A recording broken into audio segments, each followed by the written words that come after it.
Welcome back दोस्तों, स्वागत है आप सबका एक और नई वीडियो में। दोस्तों आज हम एक ऐसे ऑटोमोटिव ब्रांड के बारे में बात करने वाले हैं जो कभी भी ब्रांड नहीं बन सका।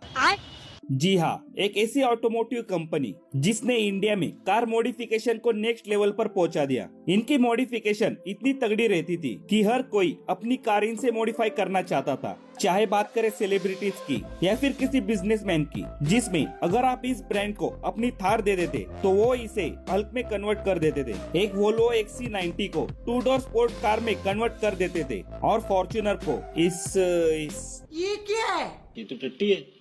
तो हाँ दोस्तों, आप समझ ही गए होंगे कि आज हम किस कंपनी के बारे में बात करने वाले। तो वो है DC मोटर। ये कंपनी मल्टी करोड़ स्कैम की वजह से अभी बंद हो गई है और इसके फाउंडर दिलीप छापड़िया को भी अरेस्ट कर लिया गया है। तो क्या है वो स्टोरी, इसे जानने के लिए हम चलते हैं 1983 में, जब दिलीप छापड़िया कैलिफोर्निया के art centre college of design automotive college में अपनी डिजाइन की डिग्री लेने के लिए चले गए थे। फिर अब वो आते इंडिया में और अपने काम को करना शुरू करते और इनका पहला प्रोजेक्ट होता है BTS। और इस BTS का मतलब होता है बेटर देन शिट, जिसमें इन्होंने एक जिप्सी ली और उसमें से थोड़ी स्पोर्ट कार वाली स्टाइलिंग कर दी, सामने पतली लाइट लगा दी और साइड में फेंडर वगैरह भी लगा दिए और एक पूरी स्पोर्ट कार जैसी लुक दे दी। फिर उसके बाद इन्होंने बहुत सारी गाड़ियों को मॉडिफिकेशन करना शुरू कर दिया, जिसमें इन्होंने बोलेरो ली और इसे 2 डोर ऑफ रोड SUV में कन्वर्ट कर दिया। फिर उन्होंने स्विफ्ट को लिया और उसे भी 2 डोर स्पोर्ट कार में कन्वर्ट कर दिया और इन्होंने फोर्स ट्रेवलर को लिया और उसे ऐसे बढ़िया से वैनिटी वैन में कन्वर्ट कर दिया। और इतनी सारी मॉडिफिकेशन के बाद इनका पूरी इंडिया में और ऑटोमोटिव सेक्टर में इनका नाम हो गया।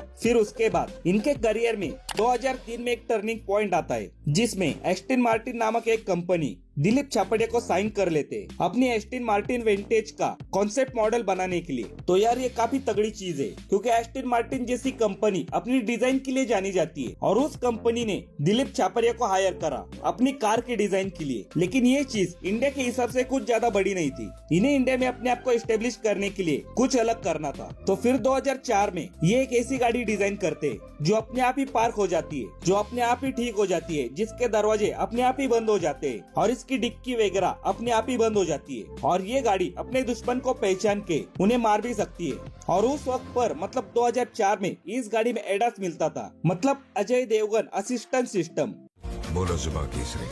तो ये काफी बड़ी बात थी। और इस गाड़ी का नाम होता है टार्जन द वंडर कार। भाई मेरी बचपन की ड्रीम कार थी ये। बचपन में सोचता था बड़ी होके ऐसी कार लेनी है अपने को, लेकिन जब बड़ा हुआ तब पता चला कि साले ये तो नकली कार थी। जोक्स अपार्ट, जिसमें अगर आप इस गाड़ी को देखें तो इन्होंने क्या करा, एक टोयोटा MR2 ले ली और उसके हर बॉडी पैनल को चेंज कर दिया और उसमें फाइबर की बॉडी लगा दी, जिससे ये मूवी मेकर्स की एक्सपेक्टेशन को फुलफिल कर सके। लेकिन ये मूवी कुछ खास चली नहीं। लेकिन हाँ, उस वक्त पर इंडिया के हर बच्चे के दिल में इस गाड़ी ने राज करा। हर कोई बच्चा सोचता था कि ऐसी गाड़ी इनके पास भी चाहिए जो अपने आप ठीक हो जाती है, जो अपने आप चलती है। और हाँ, मैं भी उनमें से एक था। और इस मूवी के बाद DC मोटर्स की ब्रांड वैल्यू भी बढ़ गई, बहुत सारे लोग इनको पहचानने लगे। हर कोई इनसे अपनी गाड़ी मॉडिफिकेशन करवाना चाहता था और फिल्म मेकर इन्हें हायर कर रहे थे अपनी वैनिटी वैन को कस्टमाइज करने के लिए। दिन ब दिन बीतते गए और इन्होंने अपनी मॉडिफिकेशन चालू ही रखी। इन्होंने बहुत सारी गाड़ियों को मॉडिफाई कर दिया। पर दोस्तों, इतनी गाड़ियों को मॉडिफिकेशन करने के बाद भी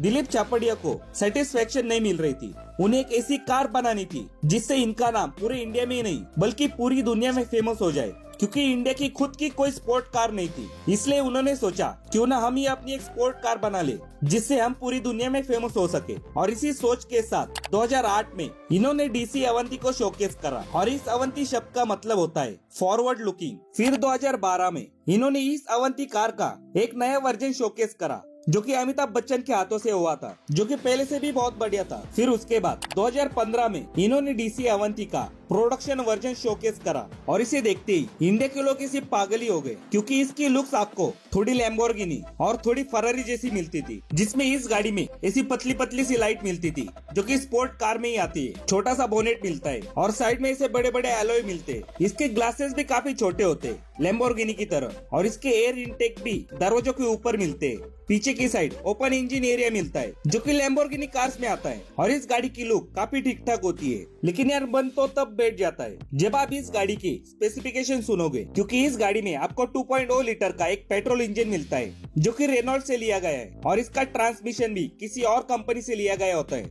और अगर पावर फिगर की बात करें तो इस गाड़ी में कंबाइंड 250 हॉर्स पावर मिलती है और इसके महंगे वाले वर्जन में 310 HP मिलती थी और इस गाड़ी का प्राइस होता है 40 लाख रुपए का। और अगर आपको इस गाड़ी के लिए 40 लाख रुपए कम लग रहे तो मैं आपको बता दूं कि उसके अगले साल ही मस्टैंग लॉन्च हुई थी और उसका उस वक्त पर प्राइस था 65 लाख रुपीज। तो आप 25 लाख रुपए ज्यादा देकर एक असली स्पोर्ट कार ले सकते थे। लेकिन दोस्तों इस गाड़ी को देशभक्ति के नाम पर बेचा जा रहा था, इंडिया जोन स्पोर्ट कार बोलकर। लेकिन हम इंडियंस भी देशभक्त है, बेवकूफ नहीं है। और पूरी इंडिया में इसकी प्रोडक्शन साइकिल में इसे बस 127 लोगों ने खरीदा और बस यही से प्रॉब्लम शुरू हो गई, क्योंकि दिलीप चापड़िया और इनकी कंपनी ने इस गाड़ी से बहुत एक्सपेक्टेशन लगाई थी और इसी गाड़ी को डेवलप करने में इन्होंने बहुत सारा पैसा इन्वेस्ट भी किया था और ये उस पैसे को कवर नहीं कर सकी और बहुत सारे कॉन्ट्रैक्ट जहाँ से उन्होंने पैसे भी लिए थे उसे भी वो पूरा नहीं कर सके। जैसे आप कपिल शर्मा को तो जानते होंगे, तो कपिल शर्मा से इन्होंने 5 करोड़ रुपए लिए थे उनकी वैनिटी वैन को डिजाइन करने के लिए। फिर कई साल बीत गए और इन्होंने गाड़ी डिजाइन करी ही नहीं,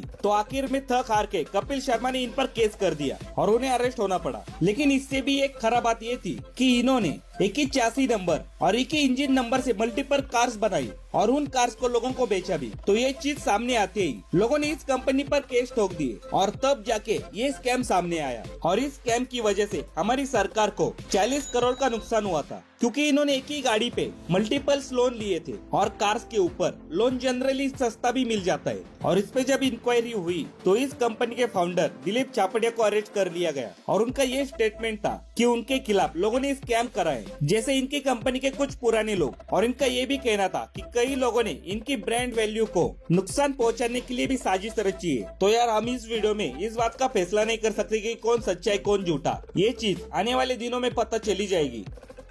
तो यही था भाई आज की वीडियो में। आपको क्या लगता है इस डीसी कंपनी के स्कैम के बारे में? आपकी क्या राय है मुझे कमेंट्स में बता दीजिए। अगर वीडियो पसंद आई तो लाइक कर दीजिए और चैनल पर नए हो तो चैनल को सब्सक्राइब कर दीजिए। मिलते हैं अगली वीडियो के साथ वापिस, तब तक के लिए बाय।